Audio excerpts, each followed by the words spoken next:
I want you to do something a little radical right now, like wherever you are listening to this. Yeah, just take a second. Exactly. I want you to literally unclench your jaw. Just let it go. Drop your shoulders. Most of us don't even realize we're tensing up, Right. And look, I don't care if you just finished, a grueling 12-hour shift on the hospital ward, or if you just stepped off a loud, dusty job site. Or even if you're just mentally exhausted from staring at screens all day long. Leave it at the door. It's over. You are officially entering quiet mode. So just take a deep breath. That's the baseline we need for this. It really is. And now I want you to look at the phone sitting next to you, or maybe the smartwatch on your wrist. Every single time that screen lights up, every time it buzzes, it steals exactly 23 minutes of your life. Welcome to the deep dive. It really is a staggering number to confront when you put it like that. 23 minutes from one buzz. Yeah, because we tend to measure interruptions in like the seconds it takes to glance at a screen, right? Whoa! We completely ignore the massive cognitive debt we incur the moment we look away from our deep work. And that cognitive debt, that is exactly the central target of our mission today. Okay, let's unpack this. We are exploring The Sovereign Architect's Guide by Chillstar 08. Specifically, episode 6, which is titled Deep Work Dynamo, How to Finish Your Week in 4 Hours. Right. And if you remember in our last deep dive, we talked about installing drawing those boundaries and reclaiming your personal space. But clearing the space is just step one. It actually reveals a much deeper, much more intimidating problem. Yeah, the void. What are we actually supposed to be building in that silence we just fought for? Because if we don't have a blueprint, the noise of the world is just going to rush right back in to fill it. Oh, for sure. We have this natural horror of a vacuum. The second our schedule opens up even slightly, our instinct is to pack it with activity. We just have to be doing something constantly. Exactly. We are culturally conditioned to equate motion with progress. Yeah. But Chillstar 08 introduces a really brilliant distinction here. She talks about the trap of idling. I love this concept so much. Think about a car engine, right? Mm-hmm. The engine is running, the pistons are firing, it's burning through all this expensive fuel, making a ton of noise and vibration. But the car is in park. Yes, it isn't going anywhere, and that is what most of our daily quote-unquote busyness looks like. We feel incredibly productive because we are in constant motion. Right. You check a text message while you're sitting at a stoplight. Or you answer a quick email while walking from your car to the front door. You stare at a spreadsheet on your laptop while, your family dinner is sitting right in front of you, literally getting cold. And that right there is the illusion of productivity. You end your day feeling physically and mentally depleted because you were constantly doing something. So you didn't actually do anything that matters. Exactly. If you step back and evaluate your legacy, the deep, meaningful work, the art, the business strategy, the relationships. Right, the relationships that actually move your life forward. None of it progressed. You spent 8 hours idling. You were everywhere, which means you were truly nowhere. Man, that hits hard. And this brings us back to that terrifying 23-minute statistic from the research she cites. I don't want to just gloss over this. No, we definitely shouldn't. Because understanding the mechanism behind it is crucial. Why does a 5-second distraction cost us almost half an hour? It basically comes down to how our prefrontal cortex manages working memory. Your brain is not a computer processor that can just run multiple applications in parallel. Right. We can't actually multitask. Exactly. When you are doing deep work, say writing a complex proposal, your brain loads this massive fragile web of context into your working memory. Like holding all the pieces of a puzzle in your hands at once. Yes. You are holding multiple variables, ideas, tones all at once. So when your phone buzzes and you glance at a text from your partner asking about groceries, your brain is forced to execute a context switch. So it has to dump all the proposal data just to load the grocery data. It literally flushes the working memory buffer, yeah. It has to process the new rules and the emotions associated with that text message. Wow. And then when you turn back to the proposal, you cannot just pick up where you left off. Your brain has to laboriously rebuild that entire web of context from scratch. Oh, I hate that feeling. Were you just staring at the screen like, what was I even saying? Right. It has to retrieve the thread of your argument. Remember the tone you were using, recall the variables. That rebuilding process takes an average of 23 minutes of cognitive effort. And it burns a ton of energy doing that, right? Massive amounts of glucose. That explains so much. I mean, that is why people hit 5 p.m.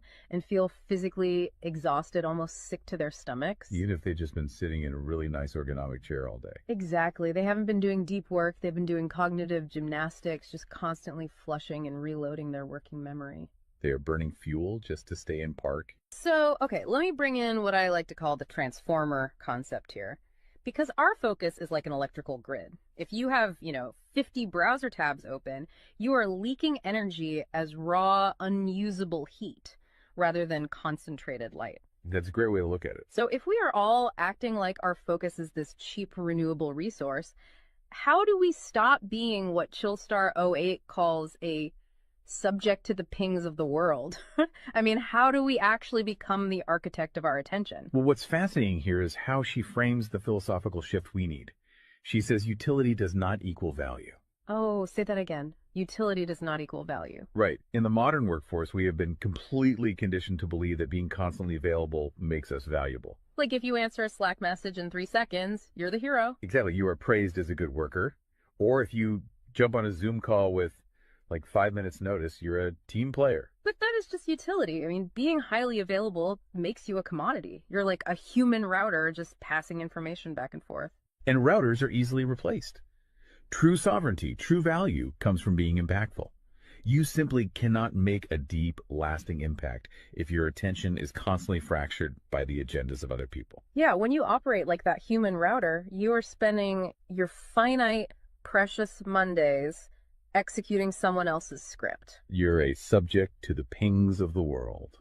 Okay, so we know the biology of why this destroys our focus, and we understand the philosophical trap of, trying to be too available, but how do we actually fix the mechanics of our workday? We have to build the deep work dynamo. Right. So think of your attention like water pressure. If you poke 50 tiny holes in a garden hose, open browser tabs, email notifications, group chats. The water just trickles at the end. Exactly. You cannot wash a car with a trickle. You're just making the driveway wet. That's true. So the Dynamo Audit she lays out, it's about putting a high pressure nozzle on that hose. It narrows the opening to create a stream powerful enough to actually blast through the dirt. And the first step in that audit is auditing the physical environment itself. She calls it analyzing your signal-to-noise ratio. Okay, so visualize your workspace right now. She asks you to determine if it is a sanctuary or a transit hub. Let's be honest. Most of us are operating in transit hubs. A transit hub is a place of constant arrival and departure. People walking by, announcements over the loudspeaker, just a blur of motion. Yeah, and you can't build a legacy in a train station. But we need to push past the basic phones are distracting advice, right? Because our listeners already know that. Oh, absolutely. Chillstar '08's rule is much more brutal than that. She says if the phone is even sitting on your desk, even face down, it is acting as a parasite on your cognitive grid. A parasite, just by being in the room. The research supports this entirely, by the way. The mere presence of a smartphone in your visual field, even if it is completely powered off, measurably reduces your cognitive capacity. Because your brain is having to actively expend energy to ignore it, right? Exactly. It is running a background process that just keeps saying, don't check the phone, don't check the phone. That is energy being actively stolen from your primary task. So sovereignty literally begins the moment you physically remove the device from the room, put it in a drawer down the hall. Close the door. Make the physical environment quiet. But okay, let's say you've done that. That doesn't stop your own brain from creating internal noise, right? Like trying to juggle 5 projects at once. How do we fix the internal wiring? That brings us to the second pillar of the audit, which is the batch wiring rule. This directly addresses the danger of switching fatigue, which we touched on with that 23-minute penalty. Right, the cognitive glucose burn. Yeah. When we attempt to multitask, like writing a creative brief, then pausing to check inventory levels, then answering 3 customer service emails. And then trying to go back to the brief. Right. We are grinding our mental gears to dust. We are switching between entirely different cognitive states. Because creative writing uses a completely different part of the brain than calculating inventory, obviously. They require entirely different operating frequencies. So the batch wiring rule dictates that you must group similar tasks together based on their cognitive load. Okay. And you do not switch the current until that specific type of work is completely done. You do all your deep analytical thinking in one high voltage burst. And then you save all your reactive administrative stuff for a separate lower voltage block later in the day. Precisely. It's all about staying in one gear. Like if you are driving up a really steep hill, you don't constantly shift between first gear and fifth gear. You lock into the gear that provides the right torque and you just ride it out. That's a perfect analogy. But okay, here's where it gets really interesting. This leads to the third pillar of the audit, and this is where I actually need to seriously push back on the source material a bit. She calls this the zero access window. Ah, yes. This is usually where the resistance starts for people. Because it sounds impossible for a normal person. She says you cannot just plan to be focused, right? You have to legally schedule it. You have to lock in one sovereign hour. Yeah, 1 hour where you are legally dead to the outside world. No boss, no family, no, hey, do you have a second for a quick question? Just you and the blueprint. It's extreme, yes. But let's do a reality check here. I mean, I see how that works for a solo digital entrepreneur or a freelance writer. But what about someone whose literal job description is to be available? Right, like an IT support specialist. Or a floor manager, or a nurse on a ward, or even, a parent at home with a toddler. How do they justify just vanishing? It feels like this advice only applies to a very specific, privileged type of worker. That is the most common and, frankly, the most valid hurdle to this entire system.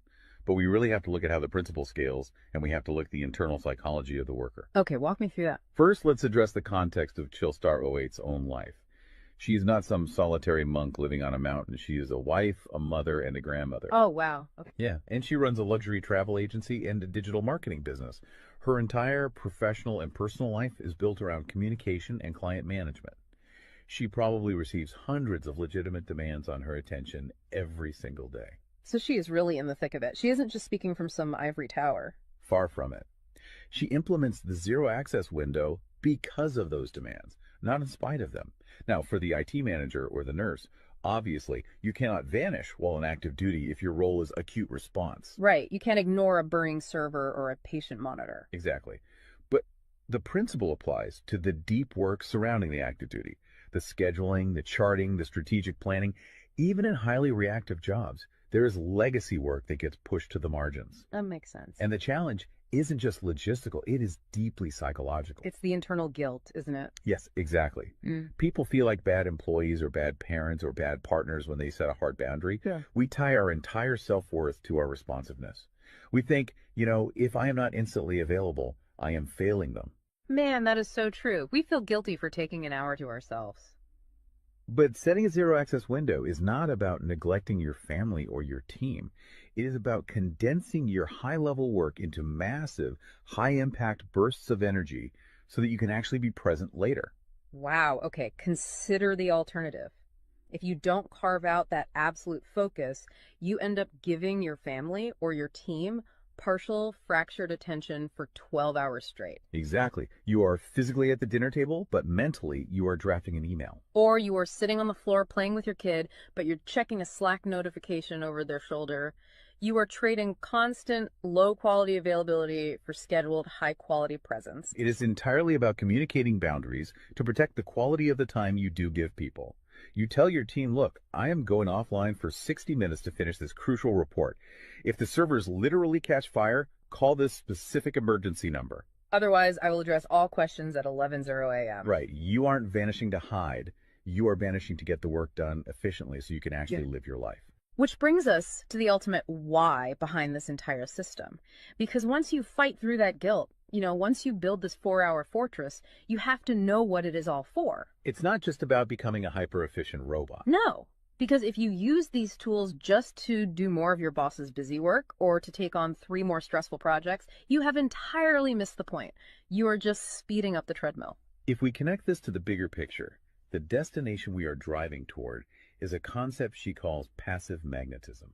Okay, break down passive magnetism for us, because it sounds a bit abstract. Think of it as the gravity your work generates when it is undeniably good. Most people operate with active desperation. They are loudly networking, constantly posting, aggressively chasing clients or promotions. Just relying on sheer volume to get noticed. Right. Passive magnetism is the exact opposite. It is the ability to attract results, clients, wealth, legacy, or respect through the undeniable quality of your deep work. Because you actually took the time to build something substantial rather than just talking about building it. Yes, when you engage the deep work dynamo, you produce work so concentrated and so valuable that it acts as a magnet. You don't have to chase the market comes to you. And the ultimate prize of achieving that passive magnetism isn't just more work. The prize is time. Time is the ultimate currency. The dream of the sovereign architect is to finish an entire week's worth of business output in just 4 hours. You do this high voltage work often while the rest of the world is literally still hitting the snooze button. You free up the remaining hours so you can go be a traveler, so you can be a creative. So you can be a fully engaged grandparent like Chillstar 08. Exactly. She frames it beautifully in the source text. She says, we wire for silent so we can live in volume. Oh, I love that. We embrace the discipline of the quiet fortress so that our actual lives can be loud, vibrant, and fully experienced. We are finally taking control of the dial. But, making that shift from a frantic, reactive employee to a calm, sovereign creator requires a massive shift in identity. You have to tune your mind before you sit down to do the work. It is really difficult to just sit down at a desk and instantly command your brain to perform deep work, right? Especially if you've spent the last hour navigating traffic and listening to the news. You need a transition ritual to cross that threshold. And Chillstar 08 provides something for this transition called the Chillstar's Creed. It is designed to be a grounding frequency. It really centers you. Yeah, so I want you, the listener, to use this. I want you to imagine a slow, steady heartbeat in the background. Just a deep, resonant 528 hertz frequency. Just let the frequency of these words settle into your mind before you initiate your deep work. Ready? Take it in. I am grounded in peace. I am reaching for my stars. My light is my own. I am a star and I will shine bright. I will reach for the sky. I release what was. I embrace what is becoming. Using a creed like that is just such a powerful behavioral trigger. It really shifts your state. When you speak those words, even just internally, you are consciously reminding yourself that your light, your focus, your energy is your own. It does not belong to your inbox. This does not belong to the algorithm. Right. You are releasing the frantic energy of the morning and embracing the sovereign focus of the architect. So we always want to translate this high-level theory into ground-level reality for you. We don't want you to just listen to this and go right back to idling. Definitely not. Here's your 1% install. This is your micro-win to take action on this deep dive immediately. Tomorrow morning, before the world starts demanding your attention, before you check a single news site or open your email, I want you to set a timer for exactly 60 minutes. Put your phone in another room entirely. Yes, physical distance. Do not open any extra browser tabs. Pick one legacy task, just one, and flip the switch on your very first sovereign hour. And be prepared for it to feel incredibly uncomfortable at first. Your brain will crave the dopamine hit of a notification. Oh, you will feel an almost physical itch to check your messages. But if you can sit in that silence, if you can endure that initial friction, you will watch the dynamo start to spin. You will enter that flow state, and the old blueprints of hustling and grinding will be completely burned away. And look, if you want the actual templates to automate this piece, the specific tools and step-by-step guides to build the system out completely and protect your location-independent freedom, you can join the Sovereign Fortress on the Chillstar 08 school community. All the blueprints are there waiting for you. They really are. As we wrap up this deep dive, I want to leave you with one final thought to explore on your own. We have spent this entire session talking about the mechanics of work.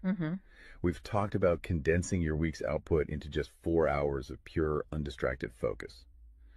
But if you actually achieve that, you're going to be faced with a beautiful, kind of terrifying question. What's that? Who are you going to become in the remaining 164 hours of your week?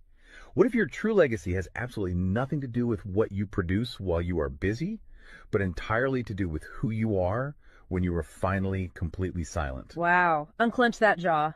Drop those shoulders. Step into the quiet. Go be great and flip the switch. We'll see you on the next deep dive.